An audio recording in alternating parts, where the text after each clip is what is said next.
Hello, Sofa Squad, and welcome back to the damn podcast channel.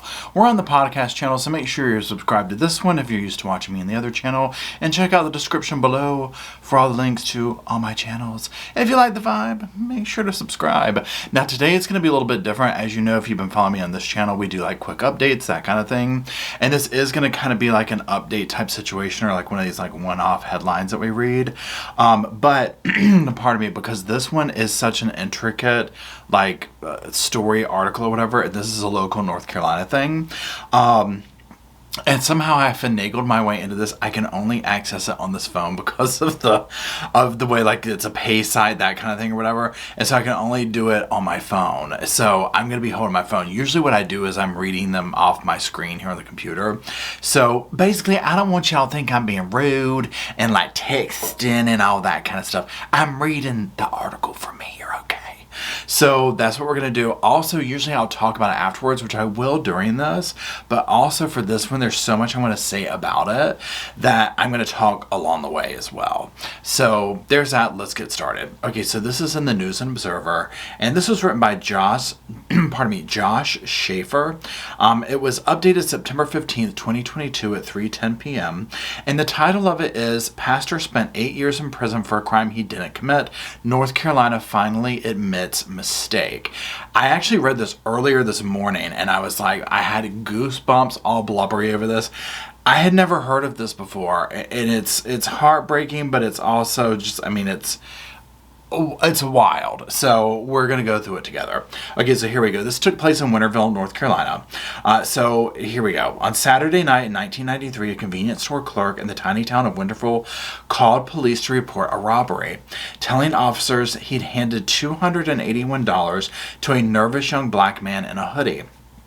And before sunrise, police arrested Darren Carmen, a 19-year-old pastor's son and college student with a clean record. Officers found neither the stolen gun nor the money, but they charged Carmen with robbery based on the clerk's word. That single piece of evidence sent Carmen to prison for 8 years, though he produced an alibi witness at trial. I mean, I'm just like, now I was in high school in 1993, and I mean, I guess at this point, because of like how much like cell phones and cameras and all this kind of stuff are out there these days, it's just wild to me to think, because I guess, and of course in my mind, I'm like, 1993 wasn't that long ago, but obviously it was a hot minute ago, and stuff, you know, we didn't have the kind of stuff we did back there because, and this stuff probably still happens today, but I'm just like, this guy was convicted on the word, just the word of someone. I mean, this is insane. Okay, here we go. His mother fainted in the courtroom. God bless her heart. I mean, God bless her. I can completely understand why she would. He tried to kill himself behind bars. But almost 3 decades later, long after he got out early for good behavior, long after he became pastor of 2 churches, long after he started a mentoring program, long after he got recognized by 2 North Carolina governors, long after Winterville declared Darren Carmen Day at the end of every April, the state has finally admitted its mistake and vacated his conviction.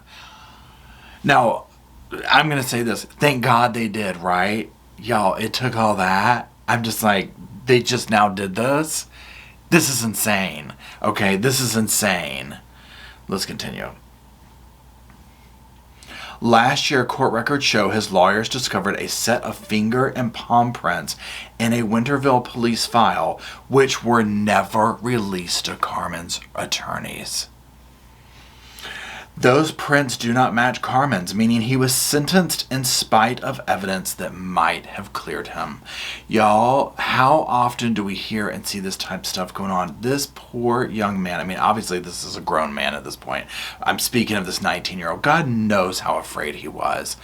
Look at the mother fainting in court. They yanked an innocent young man off the street, had evidence that would have, said he didn't do it, and threw him in prison.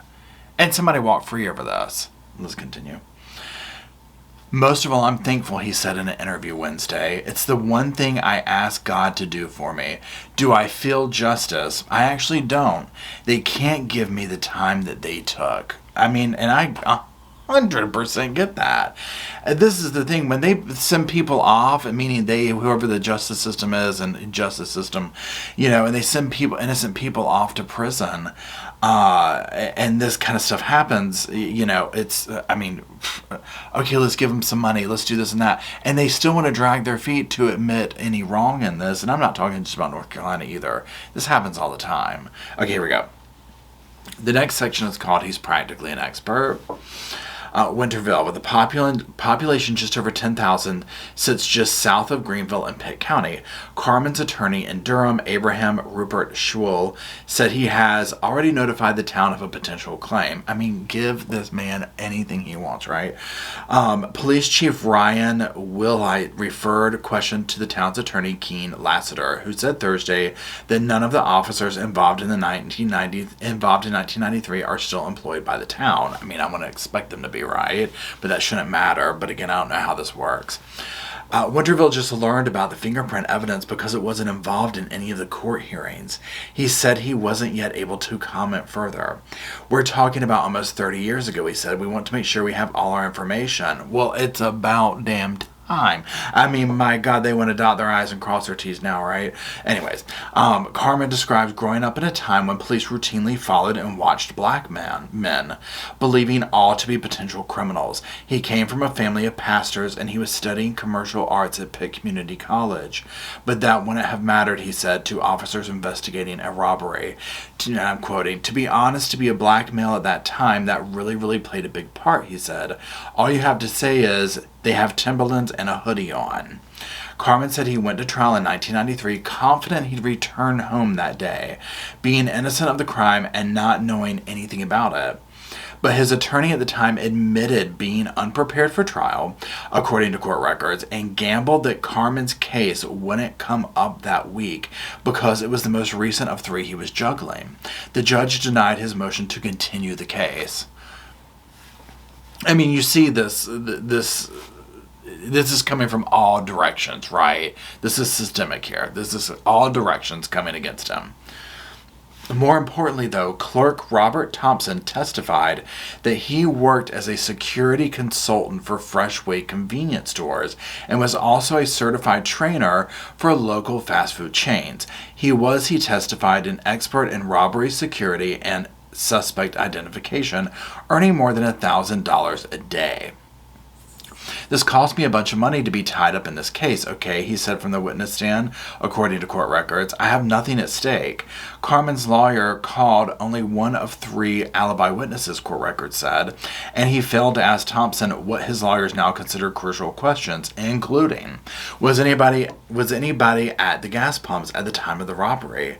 Why did you testify the robber held the gun with his right hand when you also testified he took money with his right hand?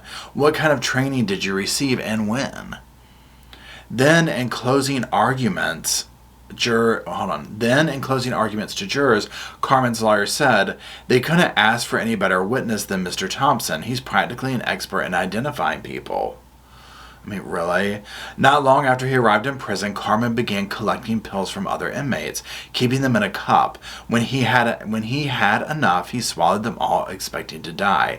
But he didn't. Imagine how much you would be over, thinking the world was completely against you. I cannot imagine arriving at the spot and just being like, where do you go? Where do you go from here, right? Okay, so let's continue. And I'm quoting him at this point. "I just felt this peace over my body, and I knew it was God," he said. "God became my fortune. I served him for real. That's the only way I made it." Now, this is going to be this next section, clerk's testimony in grave doubt. Carmen served his 8 years without a single behavior infraction. He became assistant chaplain and led inmate church services every day. But when he got out, he felt anxiety just sitting in somebody's car rather than behind 4 walls. He spent much of his time alone in his room, unaccustomed to freedom. As time passed, he joined his parents in ministry, becoming pastor at Rebuild Christian Center Church in Winterville and Greater Village Gate Church in Lewiston.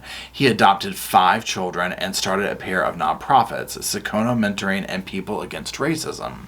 He literally rewrote my narrative, said Darius Crum, a mentoring graduate, according to WITN News. I'm supposed to be on drugs. I'm supposed to be on the streets.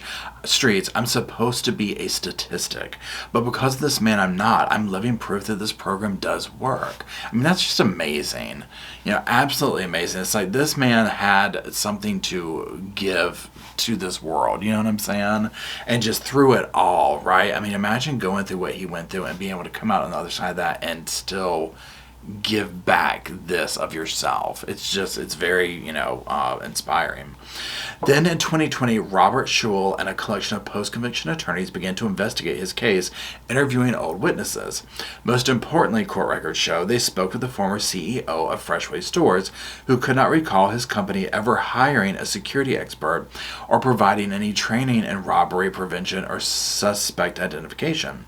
The CEO also told attorneys, according to court filings, that cashiers were required to place cash greater than $100 in a drop box, and that it was common at the time of the robbery for clerks to report fake robberies and take the money themselves. Robert Thompson, they learned through public records request, worked at Lenore Community College. In addition to his cashier's job, he earned $16 an hour. All of this places his word in grave doubt, his attorneys argued. Thompson has since died. Asked what he would say to him, Carmen paused. I don't believe you can forgive people for things they didn't ask forgiveness for. He said, I do believe you can't have hate in your heart. Wow, that's very powerful. Okay, the next section is called I Still Wear Hoodies. Carmen's conviction was overturned with the consent of Ferris Dixon, who was Pitt County's DA. The district attorney at the time of Carmen's trial, Clark Everett, has since retired. He told Carmen's attorneys that had he possessed any fingerprint evidence, he would have given it to the defense. Neither returned the News and Observer's calls. Meanwhile, Carmen said he trains young black men on how to interact with police officers, not to act hostile, paranoid, or jumpy. But the more he talks about systemic racism, he said, the more he has to be careful not to paint too negative a picture. He knows how the justice system continues to view people who look like him. But he said if he places that idea too firmly in a young black man's head, it could get him shot. I want to curb things that might happen to them, he said, adding, I still wear hoodies now. And then it does say after this, Pastor Darren Carmen will hold a public media conference at the Pitt County Courthouse in Greenville at 1 p.m. on Saturday. And you're probably watching this video on Sunday morning. And that's it right there. And I'm going to post a couple of links to other articles besides this one or whatever, because again, it's like a paste. It's a subscription thing. For whatever reason, I can get it on my phone, but not the computer. And so I want y'all to be able to see it or whatever. Anyways, but when I read that this morning, I mean, I was like, whoa, I cannot believe this. But again, the inspiring part of it is, and I mean, if there is a silver lining, right? Obviously, we never wanted this young man to go to prison for something he never did. I can't imagine what that would feel like. I can't imagine. My first thing is I think I would be so angry at the world.